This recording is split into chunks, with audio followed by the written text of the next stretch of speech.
Before we begin off the record, I need to share something important. When federal funding was cut, WKAR lost $1.6 million. Thanks to cost-saving measures and community support, we've closed much of that gap. But we still face a $500,000 shortfall, and we can't finish the job without you. Your financial support keeps programs like Off the Record freely available to everyone in Mid-Michigan. How can you help? Become a sustaining donor today. Already a sustainer? Please consider increasing your monthly contribution.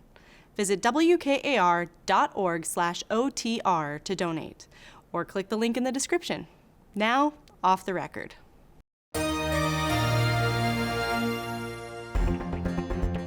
Lawmakers took a breather this week, so it's a correspondence edition of OTR. The lead story is, so how much money was really in the new state budget? A controversy brewing. Chuck Stokes, Shana Roth, Lauren Gibbons, and Zachary Gorchow are on the panel, so sit in with us as we get the inside out. Off the Record. Production of Off the Record is made possible in part by Bellwether Public Relations, a full-service strategic communications agency partnering with clients through public relations, digital marketing, and issue advocacy. Learn more at bellwetherpr.com. And now, this edition of Off the Record with Tim Skubic. Thank you very much. Welcome back to Studio C. This is very dangerous. We're going to talk about the budget first. A lot of numbers. Don't touch that dial. We have a dispute as to how big the budget was. The R's have one story. The Citizens Research Council has quite another. For decades in this town under the dome, the drill has always been the new budget gets more money than the last budget.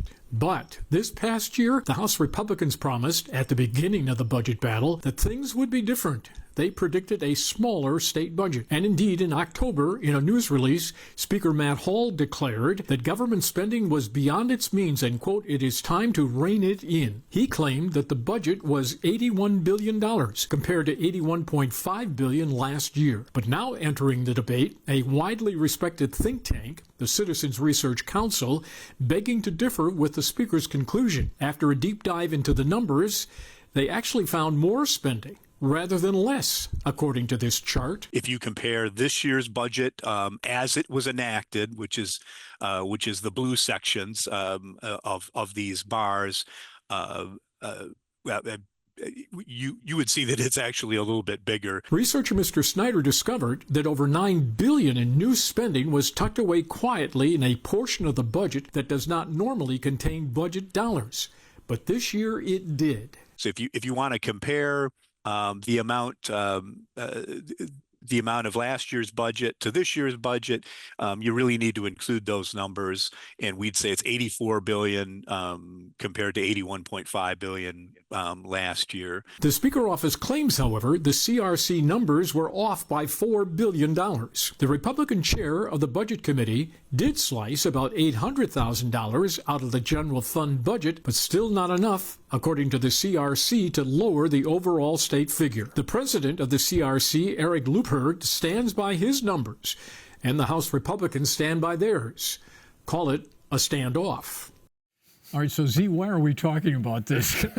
Assuming there's anybody left in the audience. Yeah, right. A billion here, a billion there. What difference does it really make? The House Republican, the reason we're talking about is the House Republicans and the Speaker of the House, Matt Hall, really made this push that the budget is too big, and they really staked their claim on this thing is going to be smaller than when we're done with it, even with a Democratic governor and a Democratic Senate. And so that's why, Speaker Hall sees the Citizens Research Council put out this report. The CRC is one of the most, maybe the most respected studier of budgets and state government in the state. Their word is trusted, and so he sees this and he's concerned because he's been telling his members, the Republican members, he's been telling Republican voters, we did it, mission accomplished, budget is smaller. But you can slice and dice these numbers a few different ways, and I think the key here is if this $9 billion that was parked in an unusual part of the budget to fund Medicaid for reasons we are not going to attempt to explain here. Thank you. But I think everybody expects that money will be spent. And if it is all spent, this budget is bigger than last year. What do you make of this, Lauren? Yeah, I think a lot of it just comes down to the overall uncertainty that we're facing due to some of the federal uncertainty. And that is part of the state budget process. It was a big part throughout budget discussions. There's just a big question mark when it comes to Medicaid, when it comes to federal funding at all. We're still in the middle of a federal shutdown. So it is kind of slicing and dicing it. It remains to be seen exactly how much of that money is spent. But, if Medicaid is indeed the state needs to take on more of that spending, it very well could be. Yeah, but I think at the end of the day, what the lawmakers are concerned about is the upcoming election. And while the CRC is an important institution to people like us, random people, random voters, they don't know what the CRC is. And they're talking like billions and billions of dollars. At some point, it all starts to feel like monopoly money. And nobody really knows what all of this means. So I think at the end of the day, as long as Republicans hold on to that line of like, look, we made the budget less, we have cut down on spending, and look at all these other cuts that we've made, I think that that is probably the line that they're going to want to keep taking. Whereas Democrats, they should be saying, look, we're trying to protect Medicaid. We're trying to fund this, that, and the other thing with this budget. I think maybe it might be in their best interest for average voters to just kind of like try and shove this aside if they can. But Chuck, the sticky wicket here is normally spending on the budget goes above the line in the general fund. What they did is they took this $9 billion and some loose change and put it what they call, here we go, the boilerplate language. This is normally where they explain how to spend the money, not put the money in there. And that some people are saying, oh, they tried to hide that money so that they could say they had a smaller budget. Well, you're right, and it all gets into what Zach talked about in this provider tax and how that's going to be divvied up when everything is said and done. And the federal government, of course, as you've all said, is throwing a monkey wrench into this whole thing. But I also agree with Shana that while this is good discussion for us journalistically and intellectually, and here right down the street from the Dome and everything, is that for the average person out there, even though the CRC is well respected, it's been around for over 100 years, Eric Looper knows how to drill those numbers, they really don't get into all this and give a hoot. What they care about is whether or not, they don't care how that sausage is made up there in Lansing. What they care about is when they sit down for breakfast in the morning, is there sausage and eggs on their plate? Do they have a cold glass of milk? And can they go to their good paying job, or has their job been eliminated? Yep. And how is this affecting the quality of life? And there's also the political side of it, that each side, the Dems and the Ds and the Rs, they want to be able to go out and say what they want in this budget. Yep. And if they can each go out and say, I got this for you Democrats, and then Speaker Hall can say, I got redundancy and I got, transparency and all of this and the things that you all care about, then everybody's kind of a winner. Well, this becomes a messaging war, okay? Yes. The Democrats maybe have the easier sell. They'll simply say the Republicans told you they would have a smaller budget and they did not do it. Well, I mean, if you look at ongoing programming, the guts of what state government does, this is a continuing on budget. It's not like they took away corporate and said, we're shutting down the Department of Environment, Great Lakes and Energy, thanks. No, that's not happening. The core state functions are all still there. They got, some additional money and so forth. What the Republicans can say is pick the term you want, legislative directed spending, one-time grants, pork, this stuff, these one-off projects, those were cut way back. That's where the change was. These were one-off projects, not the basics of state government. It's not lasting. Exactly. The Republicans can say, we cut down on all of this pork. That is true. But the Democrats can also say, look, we are expanding spending for the RX Kids program. We kept the free school meals for all in the K-12 budget, and go on and on down the list. Insert state service here. I think in general, this is a budget that I think the Democrats can be happy with. Matt Hall is doing a pretty good job of saying, look, we got some wins here too.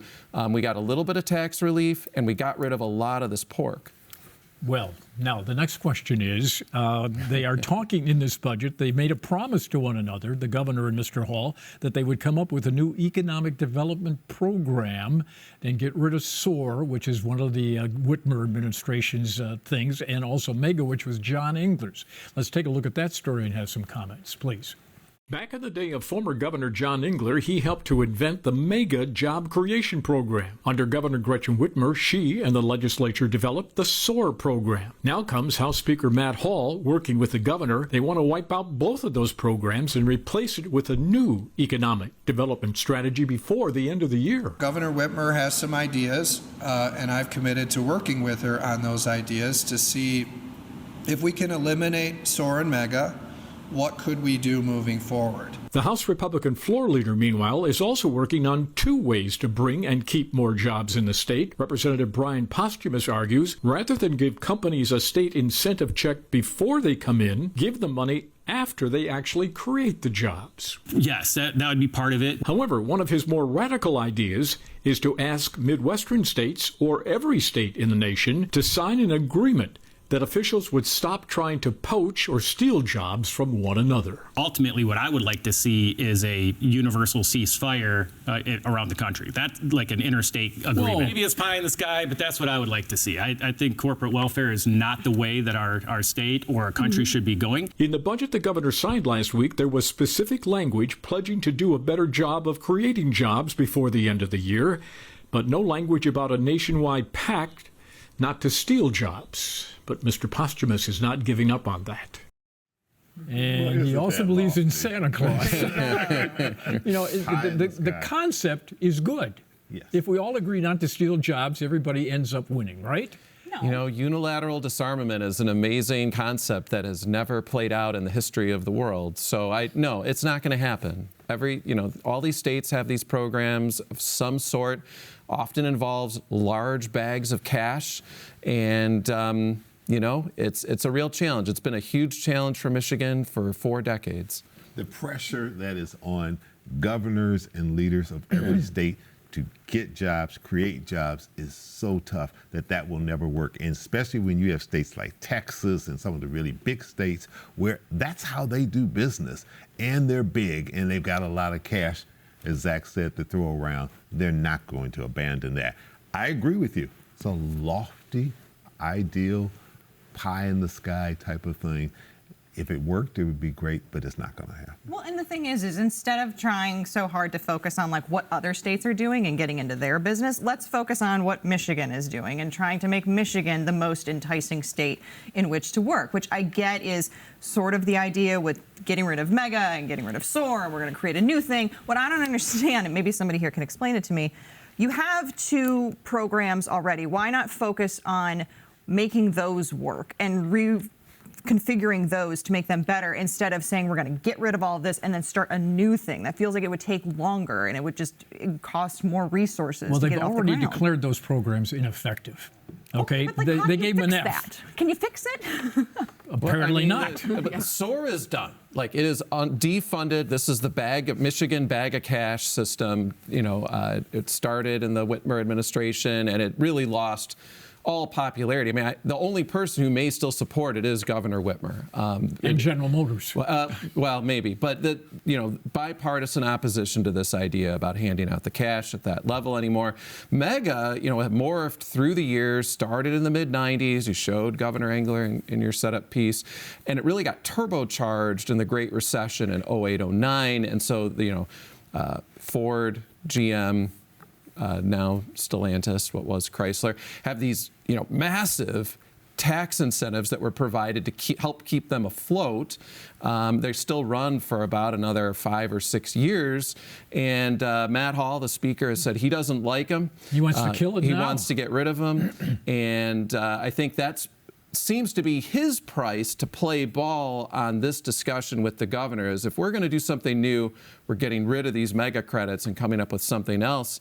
And there's certainly other ideas out there. There's the Hire Michigan idea where you let companies that are creating new jobs keep the income tax withholding. So instead of remitting 4.25% of their employees' income to the state of Michigan, they get to keep it. That way you're not handing out money but it is an incentive. So that's out there, and who knows what else is out there. But I think there's a good chance that Governor Whitmer and Speaker Hall will come up with some kind of economic plan, I think based upon the relationship that they seem to have forged. And, they do this back and forth dance, but they're actually getting things done. And it kind of like goes back to the old days that we saw where the D's and the R's still fuss and fight, but they will get things done. And there is a certain bipartisan workmanship that they've got going. Those Republicans who are running for her job, we already see where they're at. Like they don't like the budget because it's not going to play well in the primary. But Speaker Hall is in a position where I think he's worried about his legacy and be able to say, at the end of my term, I got this, and this done, and Whitmer's in the same position. And there's always been a push-pull between folks who think, well, like, let's attract the businesses. Let's give the businesses interest in coming to Michigan versus let's build up our communities to make Michigan a more attractive place. And that conversation isn't going away. I don't know that there's a right answer. There are things that people are excited about. Zach mentioned a few. The research and development tax credits is something a lot of businesses are interested in and think could add to the mix. But also there are some things that Michigan that makes Michigan an attractive option. We have a lot of access to water. We have the built-in manufacturing base, and we have people over the age of 100. We do. Yeah, well, we have an aging population for sure. So there's definitely some pros and cons here, but there's stuff to work with if they're able to come to the table and find some kind of middle ground. Well, it'll be interesting to see how they thread this needle because it obviously needs to be threaded. And even his idea of having just the Midwest agree to this pact, that is total disarmament. That's put a sign out, please come in and steal our jobs. I mean, it's a constant battle. Ohio used to have a graduated income tax until this year. And so these states are constantly making these moves to try to one-up the other, whether that's reducing taxes, new incentive plans, or whatnot. And so it's a constant arms race. Very quickly, Mr. Trump looks like he's scoring some victories with his tariffs. Yes, in Michigan?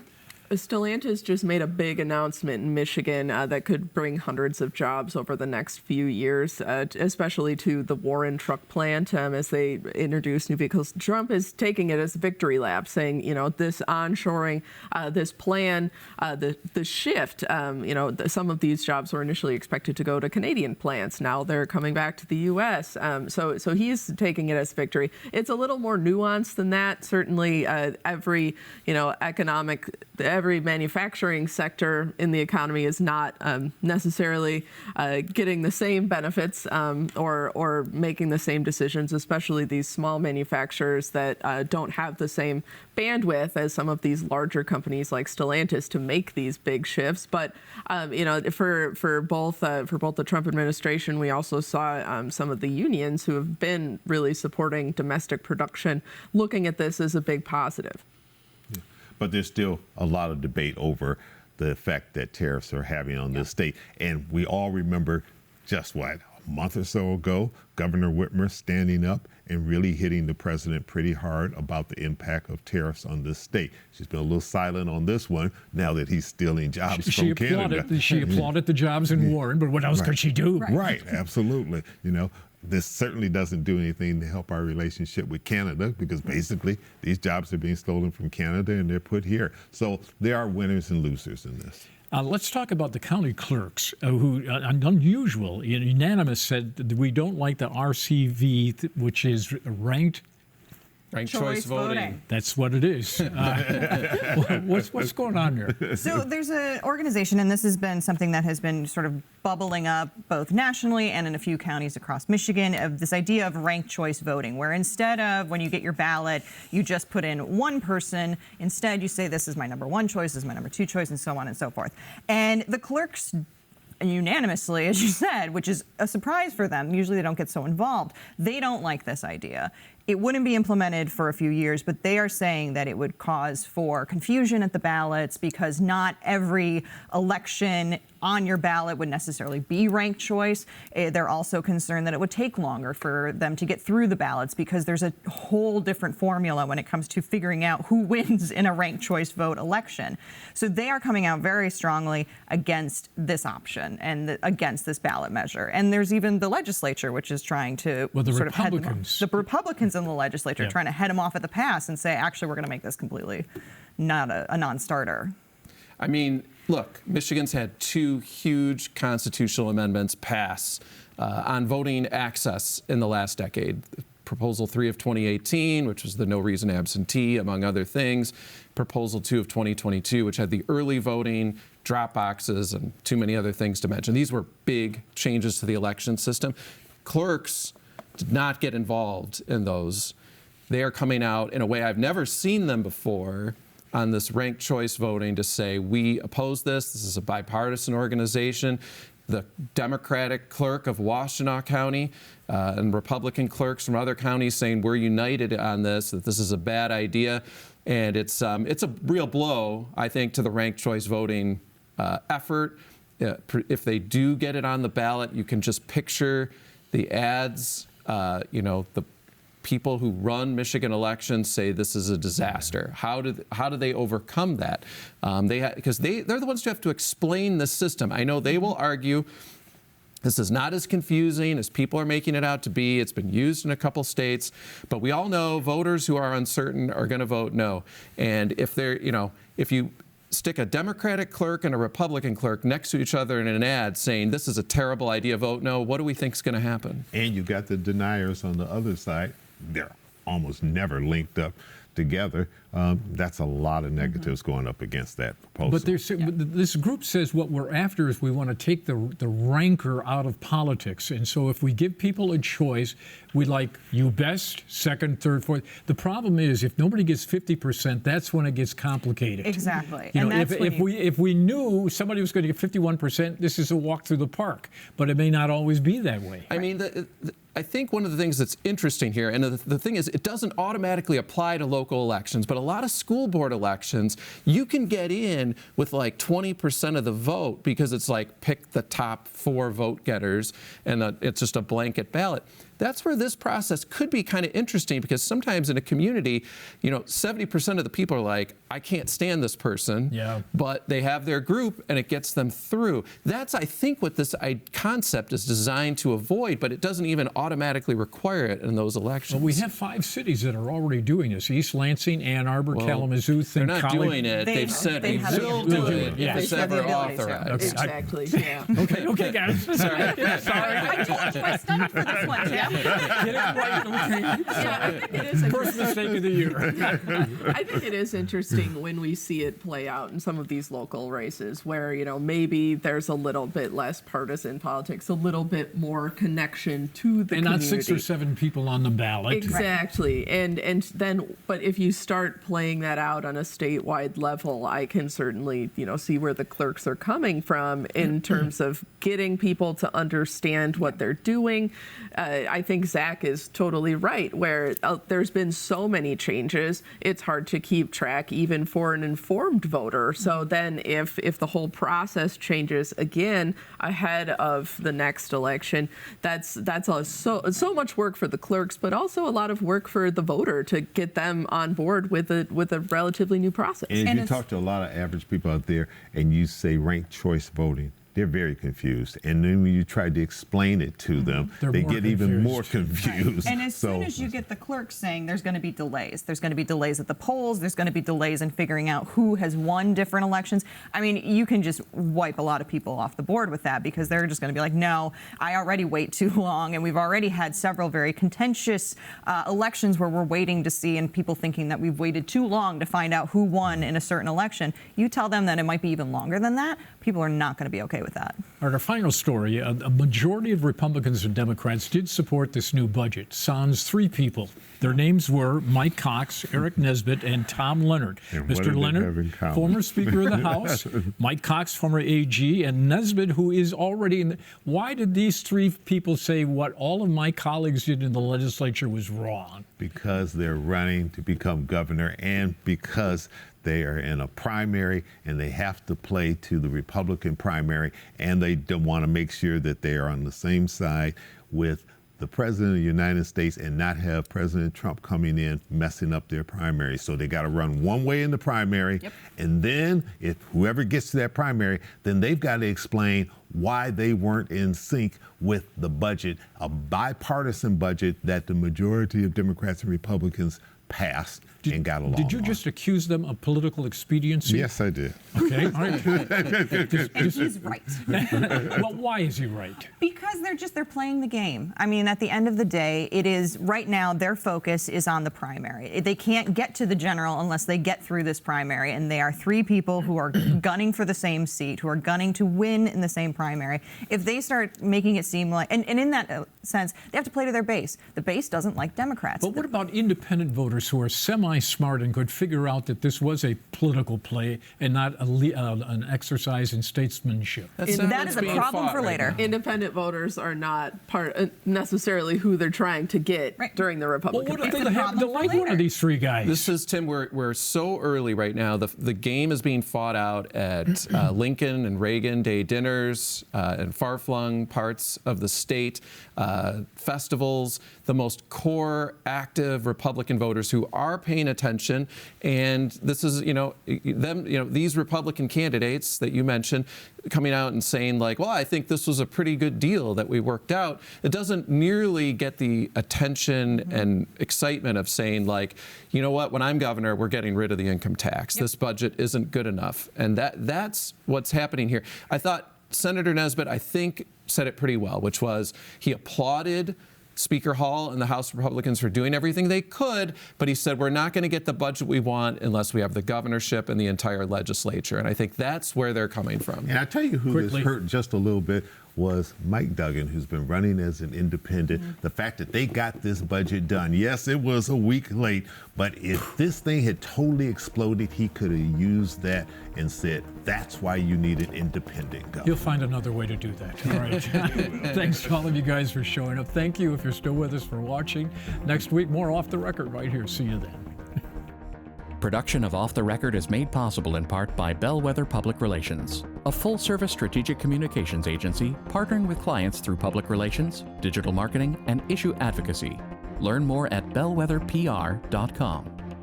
For more Off the Record, visit WKAR.org.